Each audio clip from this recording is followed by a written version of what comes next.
ராவணன் பண்ற அட்டூழியம் கொஞ்சம் கூட தாங்கவே முடியல அப்படின்னு நினைக்கிறவங்க இந்த வீடியோக்கு ஒரு லைக் பண்ணிட்டு கமெண்ட் பண்ணுங்க. ஸோ இப்போ ராவணன் பார்த்தீங்கன்னா ரொம்பவே ஓவரா வந்து பண்ணிக்கிட்டு இருக்காரு. அந்த வீட்டுக்குள்ள போனது மட்டும் கிடையாதுங்க, ஆதி குணசேகரனை காப்பாத்துற மாதிரி வந்து பொய்யாவே வந்து நடிச்சு பிளான் பண்ணி இப்போ அந்த வீட்டுக்குள்ள வந்து போயிருக்காரு. இதுக்கு முன்னாடி இந்த கதிர் அதுக்கப்புறம் ஞானம் இவங்க 2 பேருமே இந்த ஆள் மேல பார்த்தீங்கன்னா கோவமா இருந்தாங்க. ஏன்னா வந்து அவர் இஷ்டத்துக்கு வந்து பேசிக்கிட்டு இருக்காரு, வீட்டுல என்னமோ அவர் தான் எல்லாமே அப்படிங்கிற மாதிரி சொல்லிக்கிட்டு இருக்காரு, அவர் சொன்னா எல்லாமே நடக்கும் அப்படிங்கிற மாதிரிலாம் பண்ணிக்கிட்டு இருக்காரு அப்படிங்கிற மாதிரி ஒரு கோவம் பார்த்தீங்கன்னா இவங்க 2 பேர் மனசுக்குள்ளேயுமே இருந்துச்சு. ஸோ இந்த ராவணன் பார்த்தீங்கன்னா எதையுமே வந்து சரி கட்டிட்டாரு. இப்போ அவங்க 4 பேருமே பார்த்தீங்கன்னா ஒன்னா கூட்டு சேர்ந்துட்டாங்க. அவர் வந்து அந்த வீட்டில் முக்கியமான ஒரு ஆள் அப்படிங்கிற மாதிரியும் அந்த ஆள் சொல்றதை தான் இந்த ஆள் பார்த்தீங்கன்னா அப்படியே கேட்டுக்கிட்டே இருக்காரு. இந்த மாதிரி வந்து பார்த்தீங்கன்னா நிறைய விஷயங்கள் வந்து போய்கிட்டு இருக்கு. இப்போ ரொம்பவே அடுக்கடுக்கான பொய்கள் நம்ம ஜனனியை பத்தி வந்து இந்த ராவணன் சொல்ல ஆரம்பிச்சிட்டாரு. ஏன் அப்படின்னா அந்த குடும்பத்திலேருந்து அவங்கள பிரிச்சு வச்சிடணும், அவங்கள அந்த குடும்பத்துக்குள்ள இதுக்கப்புறமும் வந்து விடக்கூடாது அப்படிங்கிற மாதிரி ஒரு பிளான் பண்ணி இது எல்லாத்தையுமே வந்து பண்ணிக்கிட்டு இருக்காரு. ஸோ இந்த விஷயத்துக்கு பார்த்தீங்கன்னா ஆதி குணசேகரன் வந்து ஒத்துக்கிட்டாரு. ஏன்னா அவர் என்ன சொன்னாலுமே வந்து இப்போதைக்கு அதை கேட்குற மைண்ட் செட்டில் தான் இந்த ஆள் வந்து இருக்காரு. ஸோ அதனால வந்து சரி இவர் சொல்றது வந்து உண்மையாக தான் இருக்கும், இதுக்கு மேலே நம்ம எதுக்கு இவரை வந்து சந்தேகப்படணும், நம்மளுக்காக இவர் எவ்வளவு தூரம் ரிஸ்க் எடுத்து பண்ணிக்கிட்டு இருக்காரு, கேஸாக இருக்கட்டும் அதுக்கப்புறம் நம்ம பொண்ணை காப்பாத்துறதா இருக்கட்டும் எல்லாமே நல்லபடியாக தானே பண்ணிக்கிட்டு இருக்காரு, அதனால இவர் சொல்றதை நம்ம நம்புவோம் அப்படின்னு நினைச்சு அவர் பண்ணிக்கிட்டு இருக்காரு. ஆனால் இதுக்கெல்லாம் பின்னாடி வந்து ஒரு பெரிய ஒரு சூழ்ச்சியே இருக்கு அப்படிங்கிற விஷயம் அவங்க யாருக்குமே வந்து தெரியவே மாட்டேங்குது. ஸோ இப்போ வீட்டுக்குள்ள வந்தது மட்டும் கிடையாது, அந்த வீட்டில் இருக்கிறவங்க அந்த 2 பேர்த்தையுமே வந்து பிரிச்சே ஆகணும் அப்படின்னு பிளான் பண்ணி தான் இப்போ ட்ராமாவை வந்து ஸ்டார்ட் பண்ணியிருக்காரு. இந்த மாதிரி ஈஸ்வரி கிட்ட எல்லாமே பார்த்தீங்கன்னா இங்க பாருங்க அண்ணி, நான் வந்து உங்க நல்லதுக்காக தான் சொல்றேன், நம்ம பொண்ணை வந்து கடத்தி வச்சுட்டு அவ வந்து இந்த மாதிரி ஆட்டம் காமிச்சுக்கிட்டு இருக்கா, அப்படிப்பட்டவளை வந்து இந்த வீட்டுக்குள்ள எதுக்கு நீங்க சேர்க்கணும்னு நினைக்கிறீங்க, அவ இந்த வீட்டுக்குள்ள வந்துட்டா அப்படின்னா கண்டிப்பா நம்ம எல்லாருடைய சந்தோஷமும் வந்து போயிரும் அப்படிங்கிற மாதிரிலாம் வந்து பேசிக்கிட்டு இருக்காரு. அது மட்டும் கிடையாது, ஆதி குணசேகரன் ஏற்கனவே இந்த யோசனைக்கு பார்த்தீங்கன்னா சரின்னு வந்து சொல்லிட்டாரு. ஸோ அவளை வந்து வீட்டுக்குள்ள நான் வந்து சேர்க்க மாட்டேன் என்ன ஆனாலும் சரி அப்படிங்கிற மாதிரி சொல்லிட்டாரு. அது மட்டும் கிடையாது, இந்த மாதிரி வந்து சார் பார்த்தீங்கன்னா அவங்களோட தம்பிகளுக்கு வந்து நல்ல வாழ்க்கை அமையணும் அப்படிங்கிற மாதிரி பிளான் பண்ணிக்கிட்டு இருக்காரு.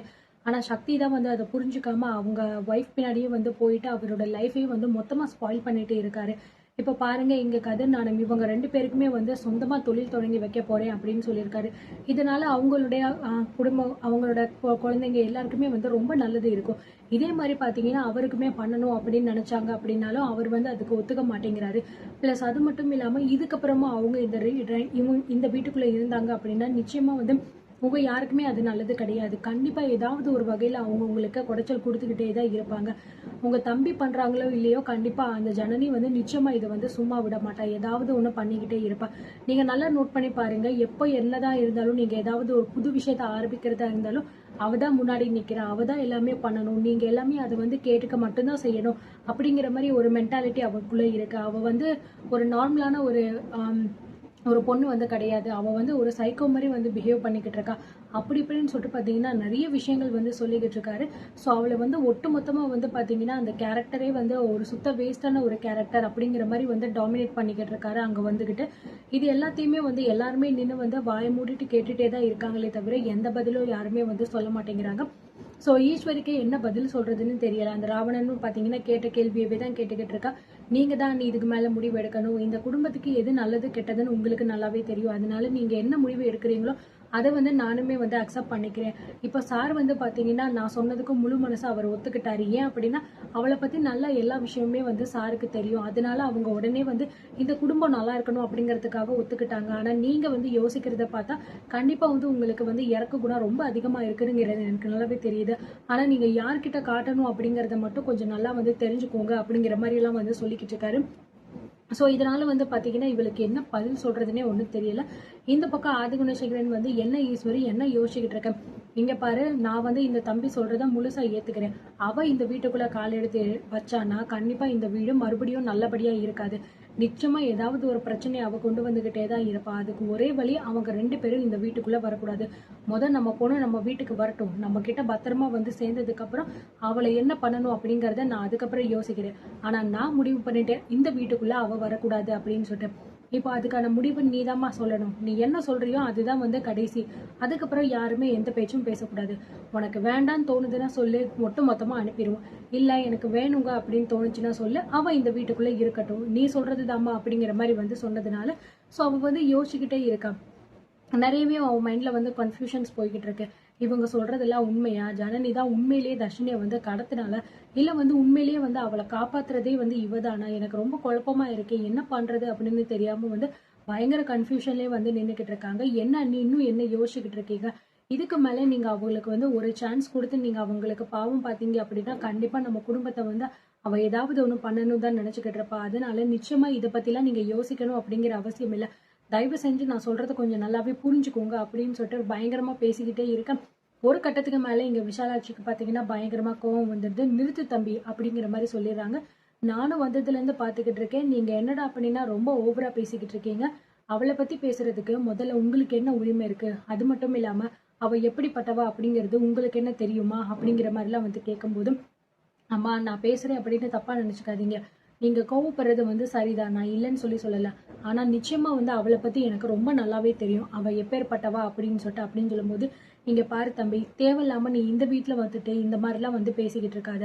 ஏன்பா பெரியவனே, எதுக்காக நீ இப்போ அவசரப்பட்டு இப்படிலாம் வந்து பண்ணிக்கிட்டு இருக்க? எனக்கு என்னமோ நீ பண்றது எல்லாமே வந்து சரிப்பட்டு வராத மாதிரி தான் தோணுது. எதுவா இருந்தாலும் கொஞ்சம் பொறுமையா யோசிப்போம். நம்ம வீட்டு பொண்ணு நம்ம வீட்டுக்கு வந்து சேரட்டும். அவ வந்து சொல்லுவா என்ன ஆச்சு அப்படின்னு சொல்லிட்டு. அதுக்கப்புறம் நம்ம மத்த விஷயத்த வந்து பாத்துக்கலாம். எனக்கு என்னமோ இவர் சொல்றதெல்லாம் வந்து சரிப்பட்டு வராதுன்னு தோணுது. இங்க பாருங்க தம்பி, நீங்க இந்த வீட்டுக்குள்ள வந்திருக்கீங்க, நல்லபடியா பழகுறீங்க, வரீங்க, போறீங்க. அது வரைக்கும் இருந்துக்கட்டும். இந்த குடும்பத்துல உள்ள ஆட்கள் எல்லாம் நீங்க வந்து வெளியில பிரிச்சு கூட்டிட்டு போகணும். அவங்கள தனியா விடணும், அவங்கள அறுத்து விடணும். இதெல்லாம் சொல்றதுக்கு உங்களுக்கு என்ன உரிமை இருக்கு? எதுக்கு நீங்களா இதுல வந்து தலையிட்டுக்கிட்டு இருக்கீங்க? இந்த வீட்டு பொண்ண கண்டுபிடிக்கிறேன்னு சொல்லியே நீங்க 3, 4 நாளா வந்து சொன்னதே தான் சொல்லிக்கிட்டு இருக்கீங்க. ஆனா இதுவரைக்கும் புள்ளைய நீங்க கண்ல கொண்டு வந்து காட்டவே மாட்டேங்கிறீங்க.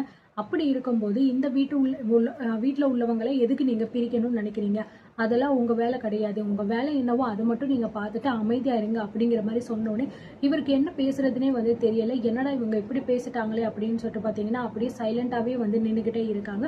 ஸோ இந்த விஷாலாட்சி ஈஸ்வரி கிட்ட சொல்றாங்க, "இங்க பாரு ஈஸ்வரி, நான் முன்னாடியே சொன்ன மாதிரி தான் வந்து அவ மேல எந்த தப்பும் இருக்காது. நான் அடிச்சு சொல்லுவேன்.